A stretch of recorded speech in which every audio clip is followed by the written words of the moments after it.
Hopes हो कि आप लोगों को चीज़ें समझ आ रही होंगी।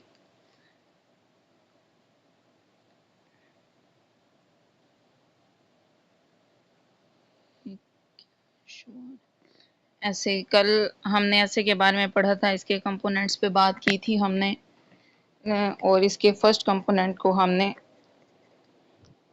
स्टार्ट किया था स्ट्रक्चर।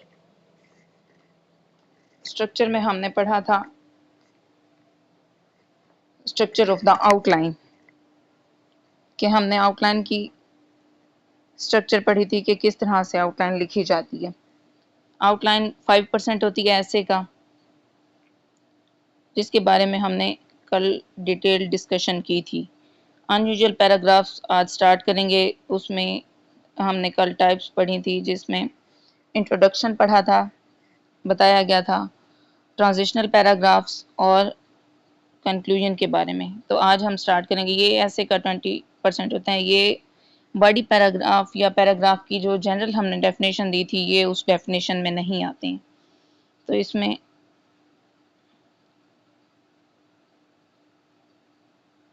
हमने आउटलाइन को कल डिस्कस कर लिया था।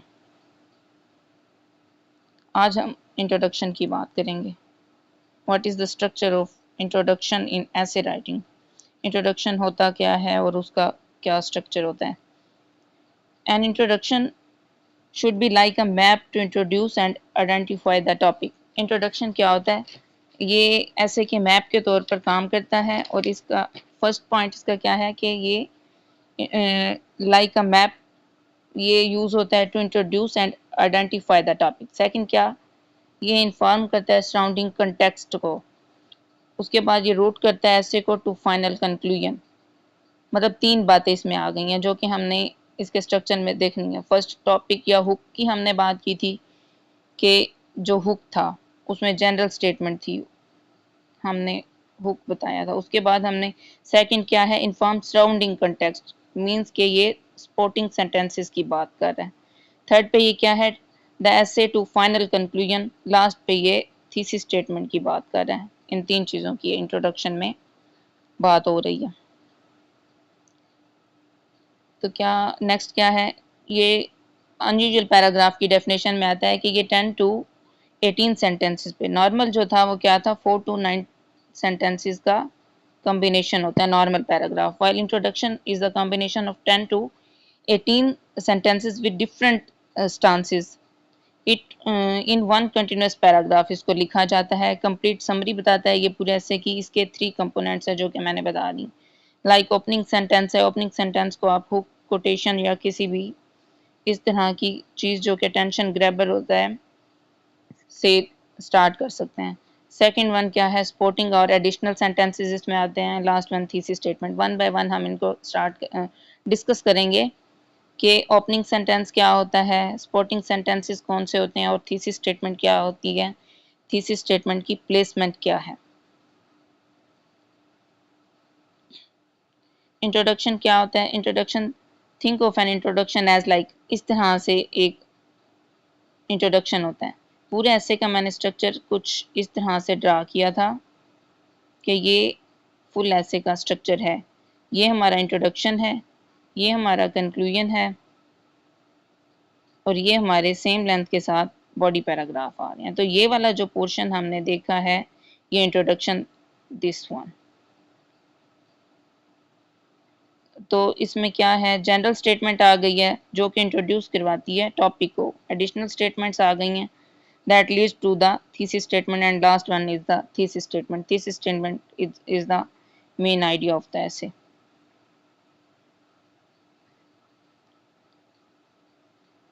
आप रजिस्टर और पेन भी अपने साथ रखें और ये नोट डाउन करते जाइएगा। कुछ आपको थीसिस स्टेटमेंट्स मैं बताऊंगी, लिखवाऊंगी, नोट डाउन करवाऊंगी।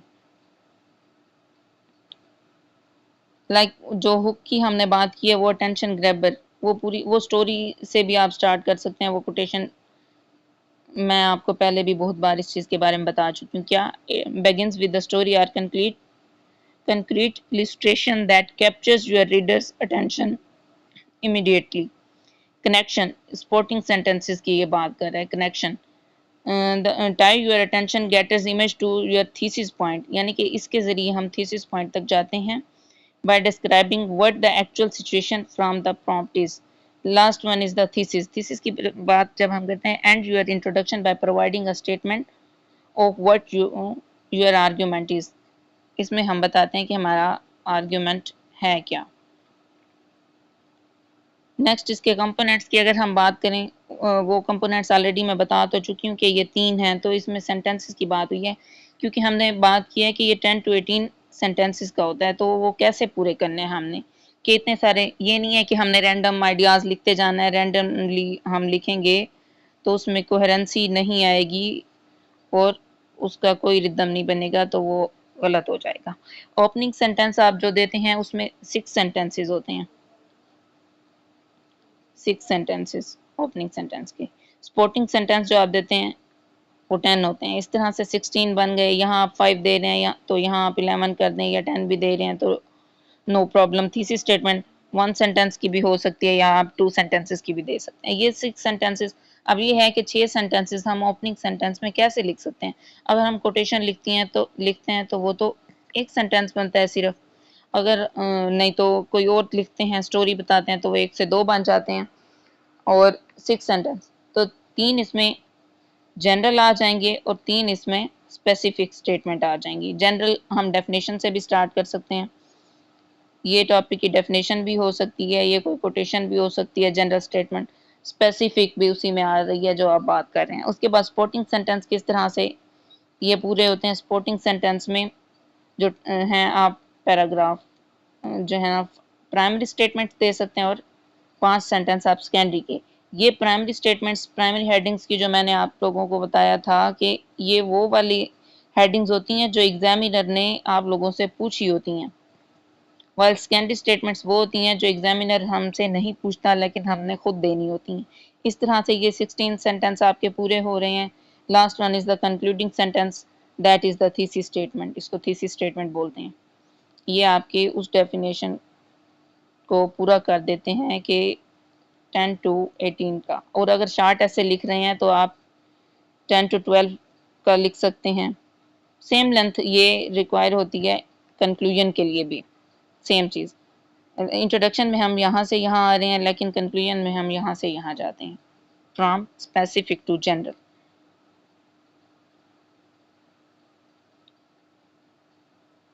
लाइक ये मैंने लिखा हुआ है कि components of the introduction of descriptive essay. अगर हम डिस्क्रिप्टिव ऐसे की बात करते हैं तो उसके कंपोनेंट्स कौन से हैं. अगर हम बात करते हैं कंपोनेंट्स ऑफ द आर्गुमेंटेटिव ऐसे तो वो डिफरेंट होगा.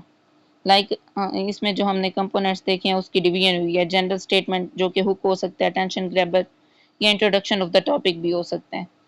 उसके बाद जो है ना स्पेसिफिक स्टेटमेंट में हम डायरेक्टली हिट भी कर सकते हैं टॉपिक को, उसको डिफाइन भी कर सकते हैं टॉपिक को. ये चीज़ें दी हुई हैं. ये जनरल स्टेटमेंट में ये वाली सारी चीज़ें आ जाएंगी कि ये बैकग्राउंड दे सकते हैं, हम कोई रेफरेंस भी दे सकते हैं, कोई वर्स दे सकते हैं, कोई कोटेशन दे सकते हैं, कोई किसी क्वेश्चन से भी हम स्टार्ट कर सकते हैं. उसके बाद जो स्पेसिफिक होती है उसमें ये वाली चीज़ें आ जाती हैं कि डायरेक्टली हिट भी कर सकते हैं टॉपिक को, डेफिनेशन भी लिख सकते हैं और उसकी हिस्ट्री भी हम बता सकते हैं. अगर हम बात करें सपोर्टिंग सेंटेंस की तो सपोर्टिंग सेंटेंसेस में मैं पहले भी बता दिया प्राइमरी स्टेटमेंट क्या होती है जो एग्जैक्ट वर्ड्स होते हैं. सेकेंडरी क्या होता है, not been asked by examiner. Last one is the thesis statement. इसमें कंक्लूडिंग सेंटेंस आ जाता है और ये क्रिएट करती है लिंक, समराइज करती है होल डिस्कशन को. Length of the thesis statement क्या होनी चाहिए, 1 or 2 सेंटेंसेस पे. ये मैं आप लोगों को पहले भी बताया. Followed by the outline last पे होती है. At the end of the introduction इसकी प्लेसमेंट होती है और at the start of the conclusion इसकी प्लेसमेंट होती है. ये ट्रांजिशनल पैराग्राफ्स इसमें नहीं आएगा, इसको हम सेपरेट इस पे लेक्चर होगा और इसको डिस्कस करेंगे.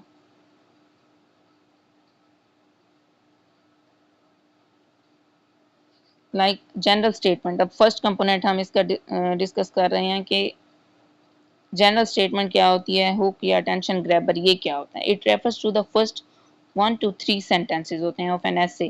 It consist of an intriguing opening that is designed to grab your reader's attention. A good attention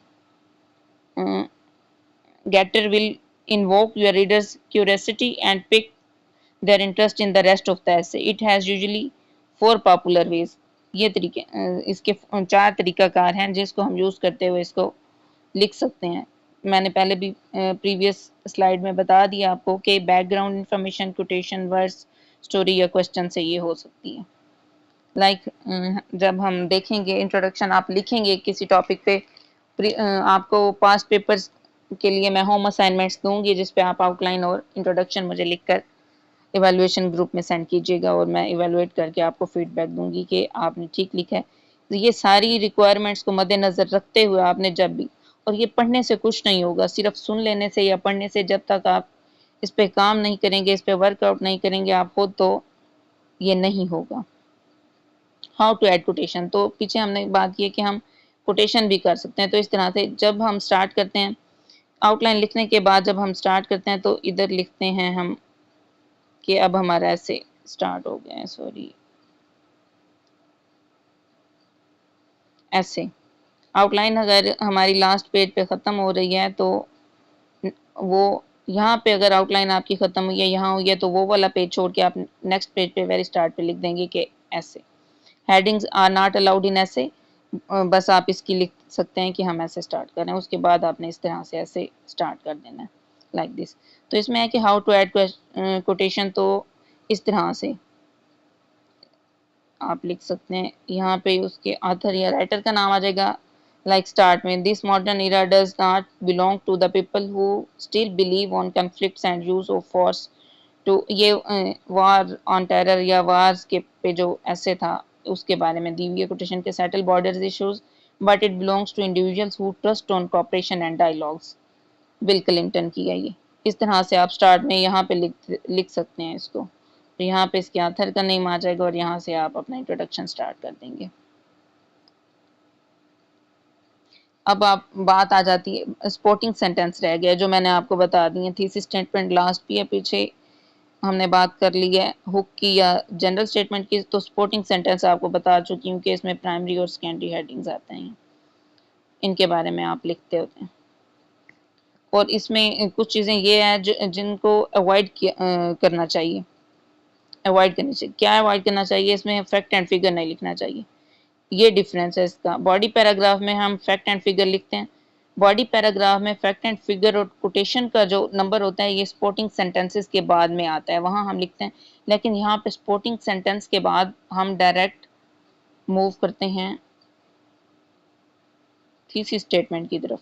इसमें हम फैक्ट एंड फिगर अवॉइड करना चाहिए, अवॉइड फैक्ट एंड फिगर. और कोटेशन भी यहाँ पे नहीं लिखनी चाहिए. कोटेशन कोटेशन बॉडी पैराग्राफ के सपोर्टिंग सेंटेंसेस के बाद में आती है, वाइल इन इंट्रोडक्शन कोटेशन जो होती है at the start of the introduction.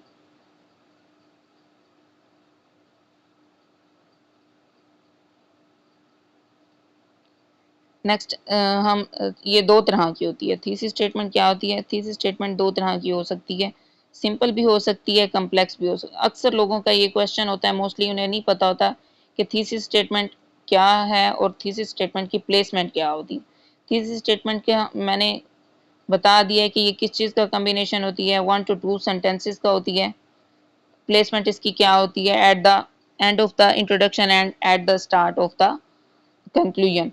और ये दो तरह की, बिल्कुल सिंपल भी हो सकती है और कम्प्लेक्स भी हो सकती है. अगर आपको नहीं इतनी ज़्यादा कमांड और आपको ये है कि आप अगर ज़्यादा फैंसी वोकेबलरी और इस तरह से कम्प्लेक्स की तरफ जाएंगे तो आप का स्टांस गलत हो सकता है या आपकी ग्रामेटिकल मिस्टेक्स हो सकती हैं, आपके टेंस की गलती हो सकती है, तो आप को अवॉइड करना चाहिए complex. You should opt simple way of to write this statement. Next simple, like अगर हम बात करते हैं इस टॉपिक की कि democracy in Pakistan hopes and hurdles, this is the descriptive type of essay. ये डिस्क्रिप्टिव है. ये क्या करता है, दिस ऐसे सिंपली अगर हम इसे लिखेंगे तो सिंपल क्या आएगा कि दिस ऐसे will describe democracy in Pakistan it's hurdles. यानी कि जो इसके मेन की वर्ड्स हैं हम उसी को लिख दें कि दिस ऐसे will describe democracy in Pakistan its hurdles and hopes in coming paragraphs. Simple, very simple ये इसकी thesis statement. अगर आप complex की तरफ जाएंगे तो it is a fact that despite daunting hurdles of democracy in Pakistan, if it is allowed to evolve, there are considerable prospects that democracy can flourish in Pakistan. तो ये last पे hopes पहले hurdles के बारे में उसने बता दिए, उसके बाद होप्स के बारे में उसने बता दिया। ये थोड़ी कॉम्प्लेक्स टाइप हो सकती है, आपको नहीं आ रही क्योंकि एग्जामिनेशन हॉल में एग्जाम का प्रेशर भी होता है माइंड में, तो कुछ वर्ड्स हमारे माइंड में नहीं आ रहे होते, तो हमें चाहिए कि इन्हीं कीवर्ड्स को मद्देनजर रखते हुए सिंपल हम लिख सकते हैं इसको। ये नेक्स्ट ये आर्गुमेंट वो डिस्क्रिप्टिव ऐसे की थीसिस स्टेटमेंट थी और ये आर्गुमेंटेटिव ऐसे की थीसिस स्टेटमेंट है। क्या टॉपिक है इस जेंडर इक्वालिटी में? It has prove that gender equality, it की क्या बात, क्वेश्चन ये है कि इट की क्या बात हो रही है। जो हमने ऊपर सपोर्टिंग सेंटेंसेस सारे दिए हैं उनकी बात कर रहा है कि ये वाली सारी चीजें प्रूव कर रही हैं कि gender equality is a myth. यहाँ पे हम सपोर्टिंग सेंटेंस में हमने बात की है जेंडर इनइक्वालिटीज की, और वो वाले हमने पॉइंट्स दिए हैं जो हमें बता रहे हैं कि gender inequalities still persist and gender equality is just a myth. ये इसमें आ जाएगा। अगर हम कॉम्प्लेक्स की तरफ जाएं तो क्या है, male is dominating everywhere on this globe which indicates that gender equality is still in illusion. या हम इसको इस तरह से भी लिख सकते हैं कि डिस्पाइट हैविंग लीगल राइट्स और इस तरह की बात लिखिए कि जेंडर इक्वालिटी एग्जिस्ट करती है, लेकिन देयर आर मैनी रीजंस जो कि प्रूव करती हैं कि male are dominating everywhere on this globe that indicates gender equality is not affect it is still in illusion. इस तरह की आप टू सेंटेंसेस की अगर लिखना चाहें, ये वन सेंटेंस की है जैसे मैंने बताई है, तो वो टू सेंटेंसेस पर कंसिस्ट कर सकती है। टॉपिक्स अगर हम देखते हैं तो इनकी कैसे बनेगी, causes of terrorism in Pakistan. Simply हम लिखेंगे कि क्या है, दिस ऐसे will illustrate about the definition of terrorism, causes of terrorism and their pragmatic solutions, how terrorism can be curbed in Pakistan। ये बिल्कुल सिंपल थी स्टेटमेंट इसकी बनेगी। Terrorism in Pakistan and causes and consequences की अगर हम बात करते हैं तो वो भी ऐसे बनेगी। सिंपल, आप सिंपल की तरफ जाएं। जो बच्चे स्क्रैच से स्टार्ट कर रहे हैं तो उनको कॉम्प्लेक्स की तरफ जाने की कोई ज़रूरत नहीं है, सिंपली आप बता दें। लाइक को education it's merits and demerits की अगर हम बात करते हैं तो ये मैंने नेक्स्ट स्लाइड में दी हुई है इसकी थीसिस स्टेटमेंट। आपको मॉडल थीसिस स्टेटमेंट कुछ मैं शेयर कर दूंगी, इस इन स्लाइड्स पे भी मौजूद हैं, और खुद इसकी हम ऑलरेडी बता चुके हैं कि क्या हो सकती है।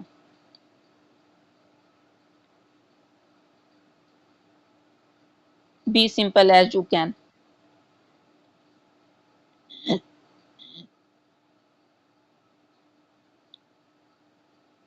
Co-education, its merits and demerits. There are many methods to providing education. It depends upon your strategies, how you are providing this, having merits and demerits। तो ये इसकी सिंपल आ गई है co-education, its merits and demerits की। ये मेरी लिखी हुई है, ये मेरी ये स्ट्रेटजी थी कि मैंने हर चीज़ पे इस तरह से काम किया है कि मैंने उसकी आउटलाइंस बना के रख दी हैं, फैक्ट बुक पे मैंने काम किया है। और आप लोगों को चाहिए कि आप कोई भी एक न्यूज़पेपर ले लें जिसको आप फॉलो करें आज से लेकर लास्ट तक। डॉन ले लें आप, द टाइम्स ले लें, द डॉन ले लें, कुछ भी, और उसमें डेली की रिपोर्ट्स आ रही होती हैं, उनको पढ़ें और उनके नोट्स बनाना शुरू कर दें। उसमें रिपोर्ट्स होती हैं, टेररिज्म के केसेस आ रहे होते हैं, ऑनर किलिंग के आ रहे होते हैं, इलिटरेसी या लिटरेसी रेट की बात हो रही होती है, इकोनॉमिक में पर कैपिटा इनकम, इकोनॉमी की जब बात करते हैं तो उसमें ईच एंड एवरी टॉपिक को daily daily articles, editorials, opinions में वो डिफरेंट चीज़ों को डिस्कस कर रहा होता है।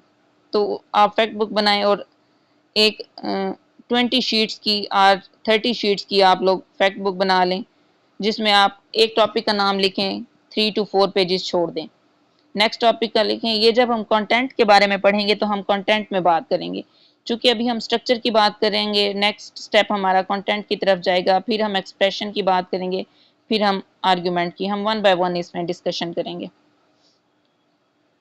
इस तरह से ये लिखी जाएगी। Next, there are some hurdles in the way of a truly independent country. इसकी भी उसी तरह से लिखी जाएगी जिस तरह हमने डेमोक्रेसी होप्स एंड हर्डल्स की लिखी है।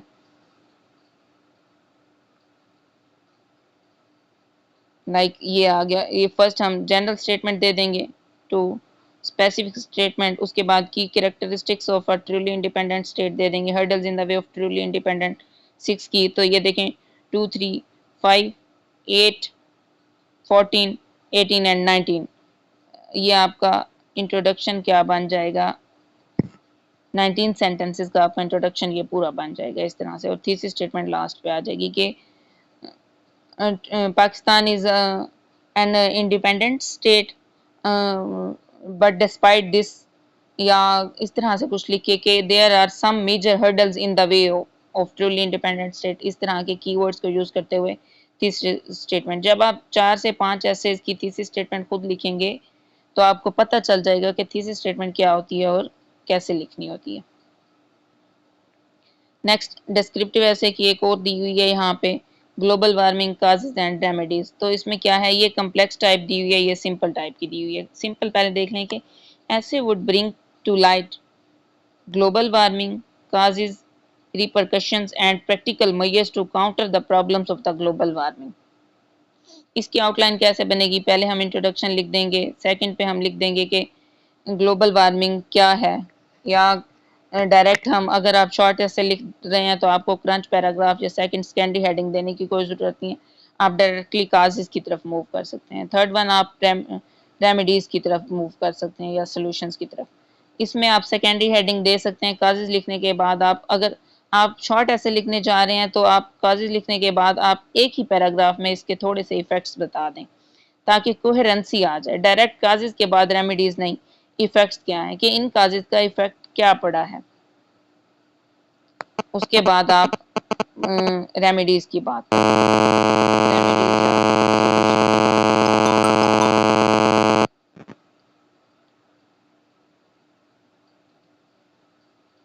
इसकी अगर कम्प्लेक्स टाइप हम देखते हैं तो क्या है कि industrialization in the world has led to the emergence of numerous environmental problems.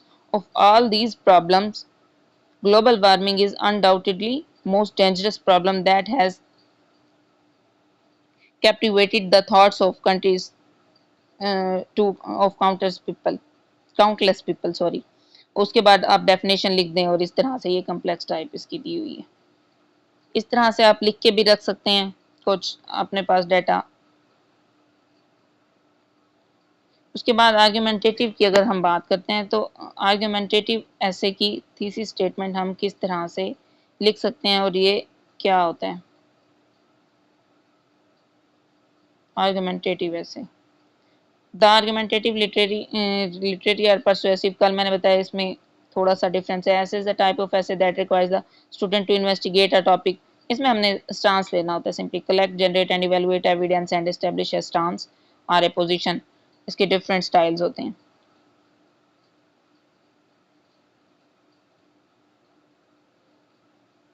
Argumentative ऐसे की आउटलाइन का स्ट्रक्चर क्या होता है, इसमें इंडिकेशंस आपको पता कैसे चलता है कि आर्गुमेंटेटिव ऐसे क्या होता है। और इसमें लिखा होता है लाइक जेंडर इक्वालिटी मिथ और ए फैक्ट। इसमें क्वेश्चन मार्क भी हो सकता है, ये कोटेशन भी हो सकती है और ये क्वेश्चन की फॉर्म में भी हो सकता है। इस जेंडर इक्वालिटी या मिथ जैसे वो क्वेश्चन से स्टार्ट हो रहा है। इसका क्या है कि आप एक ओपनिंग स्टेटमेंट देते हैं, सेम ही उसमें जनरल स्टेटमेंट आ जाती है, स्पेसिफिक स्टेटमेंट आ जाती है। उसके बाद सपोर्टिंग सेंटेंस में उसमें सिंपल ही हम एक ही चीज़ की बात कर रहे थे, लेकिन इसमें हमने क्या है, इसमें हमने दो चीज़ें देनी होती है, अपना स्टांस और अपोनेंट का स्टांस। सॉरी, यहाँ पे दोनों अपोनेंट आ गया। एक पे हमने अपना स्टांस देना होता है, एक पे हमने अपोनेंट का स्टांस देना होता है। ओन स्टांस और अपोनेंट स्टांस, ये दो चीज़ें हम दे रहे हैं। हमारा स्टांस है 70%। लाइक मैंने बताया था कि आर्गुमेंटेटिव ऐसे पे हम अगर 10 दे रहे हैं पैराग्राफ्स हमारे स्टांस के, तो एटलीस्ट हमें 3 पैराग्राफ देने चाहिए अपोनेंट के स्टांस पे। तो इसी तरह 70% यहाँ पे भी ये लिखा हुआ है रिक्वायरमेंट के में कि 70% अपना स्टांस देना है, दूसरों की 3% ये देनी है और एंटीथीसिस दे के रेफ्यूट कर देना है उनको। उसके बाद कंक्लूडिंग सेंटेंस दे देना या थीसिस स्टेटमेंट दे देनी है।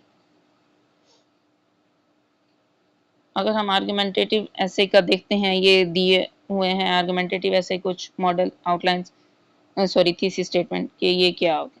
Democracy and illiteracy can't move together, ये पहला ऐसे था जो कि मैंने मॉक देकर इवैल्यूएट करवाया था और मेरा पहला ऐसे ही पास था। इस टॉपिक पे मैंने लिखा था फर्स्ट ऐसे इन 2020। और इसकी क्या बन सकती है, इस तरह से दो तरीके से इसकी दी हुई है। Just a minute. Democracy and literacy can't move together. Democracy without literacy is like man without shadows, they only exist in fairy tales. ये सिंपल टाइप ऑफ इसकी बनी है। थोड़ी सी कम्प्लेक्स की तरफ जाएं तो हम क्या कहते हैं कि politically conscious public which can differentiate between the good and the bad is must for smooth sailing of democratic rule. However, illiteracy forms a huge barrier in developing such masses.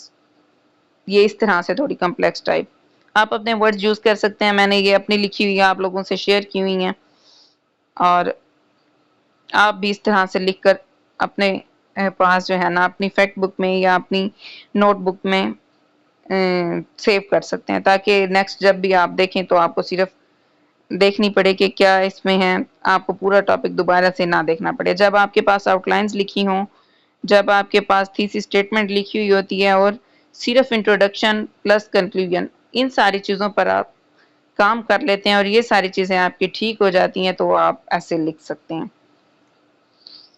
सिर्फ एक, आपको फुल ऐसे लिखने की ज़रूरत भी नहीं है। अगर आप इवेल्युएशंस में सिर्फ आउटलाइन और ये वाली सारी चीज़ों पे काम कर लेते हैं, सिर्फ आउटलाइन, एक बॉडी पैराग्राफ, एक ट्रांजिशनल पैराग्राफ, कंक्लूजन पे आप बात करके इस तरह से ऐसे लिख लें तो आपको, क्योंकि बॉडी पैराग्राफ्स तो सेम लेंथ के होते हैं, सेम स्ट्रक्चर के होते हैं, तो आपको फुल ऐसे अगर नहीं भी लिखते तो आपको लाजमी ये लिखना चाहिए और बार बार इसकी प्रैक्टिस करनी चाहिए जहाँ पे, और बार बार इवेल्युएशंस करवानी चाहिए। जब तक आप लिखेंगे नहीं, जब तक आप खुद से नहीं करेंगे, आपसे नहीं होगा।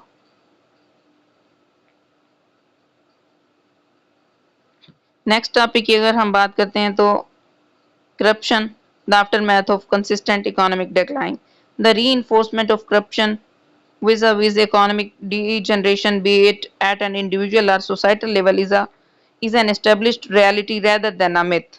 तो इसकी बात, if winter comes, next हम इसकी बात करें तो if winter comes can spring be behind, तो इसकी क्या, ये आर्गुमेंटेटिव ऐसे सारे, although the sun is bound to sun on sun on sorry although the sun is bound to set on everyone's turf, however those who strive can conquer a kingdom। इस तरह से ये लिखी जाएगी जी। अब किसी का कोई क्वेश्चन है तो वो कर सकता है।